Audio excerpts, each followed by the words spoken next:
ये कहते प्रयास में सफलता है। हमारी बात हर विद्यार्थी अगर मान ले, हमें फिर इसका उत्तर दे। आप अपने ब्रह्मचर्य को छीण मत करना, आप कोई नशा मत करना जब तक विद्या अध्ययन कर रहे हो। ये बहुत बड़ी साधना है।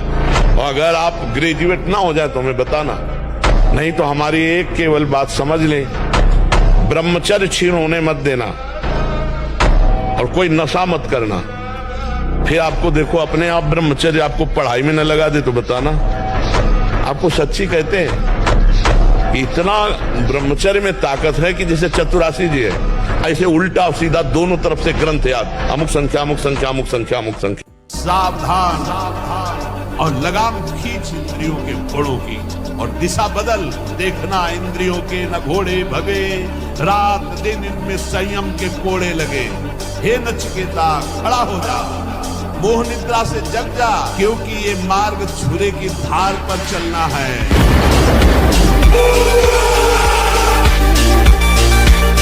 हमारे को स्मृति शक्ति चाहिए।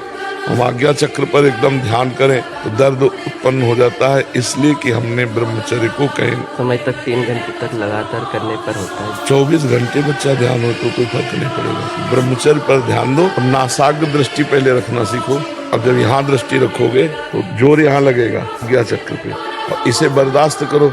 और यहाँ लिखो, अपने इष्ट का नाम लिखो। आंख मुंदनी नहीं बच्चा, आंख मुंदनी नहीं है, अर्ध निमीलित ऐसे, पलक नहीं झपक नहीं, नासाग्र दृष्टि रखनी। और यही हम लिख रहे हैं नाम, और इसी को हम देख रहे हैं, इसी को पढ़ रहे हैं। इससे क्या होगा कि आपका आज्ञा चक्र बलवान हो जाएगा, एकाग्रता बलवान हो जाएगी। और ब्रह्मचर्य सिर्फ भोजन सात्विक हो, आसन में बैठने का अभ्यास हो, पद्मासन सिद्धासन। ध्यान के लिए सिद्धासन बहुत सरल होता है। गुदाद्वार और मूत्रेंद्री के बीच में रखा जाता है बाईं एड़ी, और दाहिनी एड़ी मूत्रेंद्री के ऊपर जाकर के लगेगी, और दोनों के पंजे दोनों में ऐसे धसे होंगे। ध्यान के लिए सिद्धासन श्रेष्ठ है, और मंत्र सुमिरन समाधि के लिए पद्मासन श्रेष्ठ है। ब्रह्मचर्य से रहो, पवित्र भोजन करो, मोबाइल का दुरुपयोग न करो, और किसी से व्यवहार न रखो। तो साधु का मतलब सहे, सहना ही साधुता है। गर्मी सर्दी अनुकूलता प्रतिकूलता सब चीज सहे, सब कुछ सहे और कुछ न कहे, न भगवान से न किसी से। जवान हो इसलिए थोड़ा हम कठिन बात कह रहे। गर्मी सर्दी अभी आगे चलकर सिद्ध हो जाओगे। 1 किलो मठा और 4 रोटी और उसमें हरी धनिया का नमक मिला खाओ, दंड बैठक मारे तो समझ में आवे नहीं। अब इतनी सी चाय पी लिए और ये चाउमीन खा करके गुजारा कर रहे, और अपने को स्वस्थ रखना चाहते हो। 100-200 ग्राम घी जाए, पचे शरीर में, 1-2 लीटर शुद्ध दूध जाए, दंड बैठक मारो, 2-4 किलोमीटर दौड़ो, पवित्र आचरण करो। अभी देखो नौजवानों की बुद्धि तेज सब बढ़ जाए। अब इधर उधर का गंदा भोजन पाओगे। दूसरे का मांस खाने से चर्बी बढ़ सकती है, आत्मबल नहीं। पवित्र आहार करोगे तो माना तुम्हारी चर्बी नहीं रहेगी, लेकिन आत्मबल बढ़ेगा।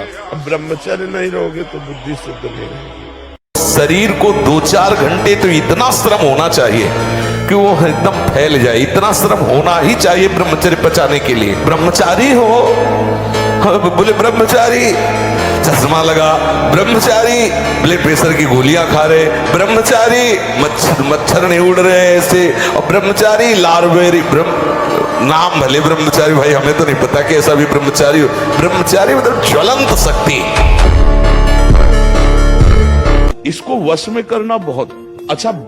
एकदम विरोध भी नहीं कर सकते आप, इसका चल ही नहीं पाओगे। इसका विरोध भी एकदम नहीं कर सकते, सपोर्ट भी करना पड़ेगा। तो अच्छी बात में इसका सपोर्ट करो।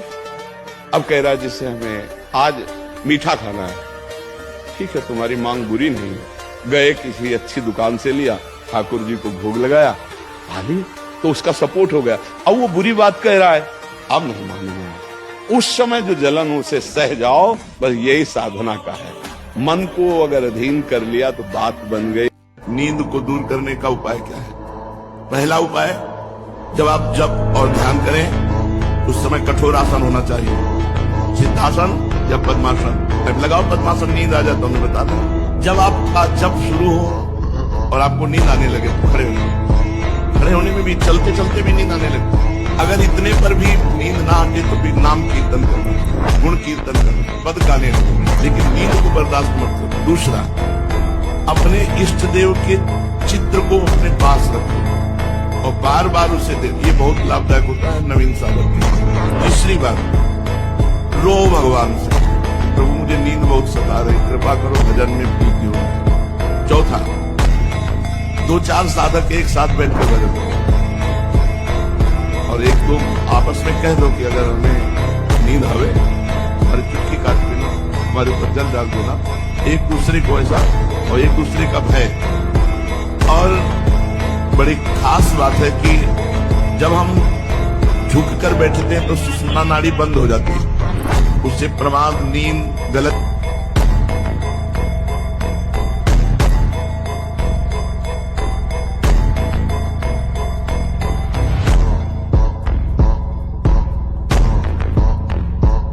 भगवान ने उसको योग्यता दी, वो आगे बढ़ रहा है। अभी हमको भी योग्यता देंगे भगवान तो हम भी आगे बढ़ेंगे। जलन होना ठीक नहीं, जलन से द्वेष होगा और द्वेष से पाप बन जाएगा। अभी भगवान हमको भी अवसर देंगे तो हम भी आगे बढ़ जाएंगे।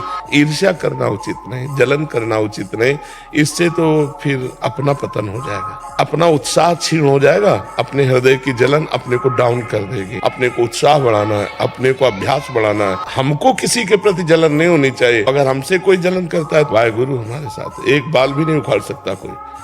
अगर हमारी मृत्यु जिस क्षण है उस क्षण होनी ही है, और जिस क्षण नहीं होनी तो पूरा विश्व लग जाए तो नहीं मार सकता। आप अपनी सोच से दुखी हो तो उससे हम क्या कर सकते हैं? आप अपनी सोच नहीं सुधार पा रहे हैं, उससे जल रहे हैं, तो आपको दंड मिल रहा है, आप भोगो उस बात को। लेकिन हम अपनी तरफ से किसी के प्रति जलन नहीं रखेंगे, कोई ऐसा आचरण नहीं करेंगे जिससे वो पता है आदमी जलता है हमसे, तो उसके सामने बहुत नम्र रहेंगे, उसको जलाएंगे नहीं, उसके सामने बहुत धैर्य रहेंगे। हमको आनंदित होना चाहिए और निर्भय रहना चाहिए, कभी डरना नहीं चाहिए और कभी किसी के भय के कारण झुकना नहीं चाहिए। तो सच्चा ब्रह्मचर्य है हर इंद्री का, वाणी का ब्रह्मचर्य व्यर्थ का बकवास नहीं, भगवत चिंतन हितकर मधुकर वाणी।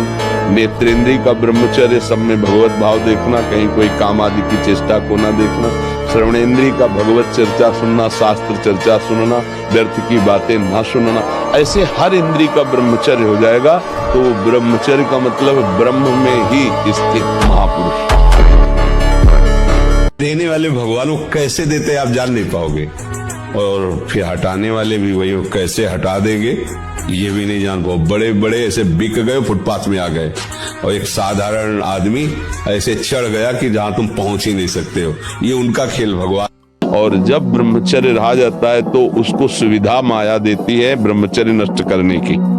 जैसे आप नियम लिए कि मैं आजीवन ब्रह्मचारी रहूंगा, तो आपको पक्की सुविधा एक समय आएगी कि आप आराम से भोग लीजिए, कोई निगेटिव नहीं, कोई नकारात्मक सोच भी नहीं आएगी। आप उसको स्वीकार करें, क्योंकि आपके व्रत को भंग करने के लिए माया ऐसी सुविधा देगी। मन वहां जाता है जहां जहां हमने अपनी प्रीता रख रखी है। सच्ची बात समझो, बिना कनेक्शन के बिजली नहीं जाती। ऐसे ही जब तक आपने संबंध विषय वस्तु पदार्थ से नहीं बना, तब तक आपका मन नहीं जाएगा। तो देखो, डरना नहीं है, घबराना नहीं है, मन जहां जहां जाए बार बार वहां से हटा के अपने लक्ष्य में लगाना है। हमारी विजय होगी, क्योंकि हमारा मार्ग सत्य है और हम भगवान के जाने हैं। मैं अपनी हस्तमैथुन की क्रिया को नहीं छोड़ पा रहा, दिन में कई बार हो जाता है। धरती देख रहे थे आदमी की, तो उसमें कहीं कि मतलब हाइट नहीं थी, तो कहीं कि ऐसा करो तो उसी चक्कर में बहुत ज्यादा करने लगे। यहाँ ऐसा सिखाया जाता है कहीं ब्रह्मचर्य का नाश करने से किसी की लंबाई बढ़ती है, ये सब बुद्धि भ्रष्ट करने वाली बात है। तो एक मन 40 किलो अन्न, पूरा भोज्य पदार्थ पेय सहित, तब वो एक संतान उत्पन्न करने के योग्य वीर बनता है। 40 किलो खान पान पेय सब मिला करके वो जब हमारे शरीर से पचता है, तब एक बार संतान उत्पन्न करने के योग्य वीर बनता है। उत्साह संपन्न होने के लिए ब्रह्मचर्य की आवश्यकता है।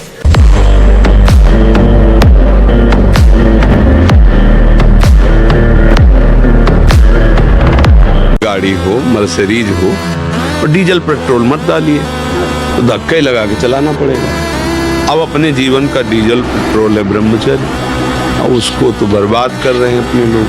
अब हम लोगों ने ब्रह्मचर्य को एक मनोरंजन समझ लिया।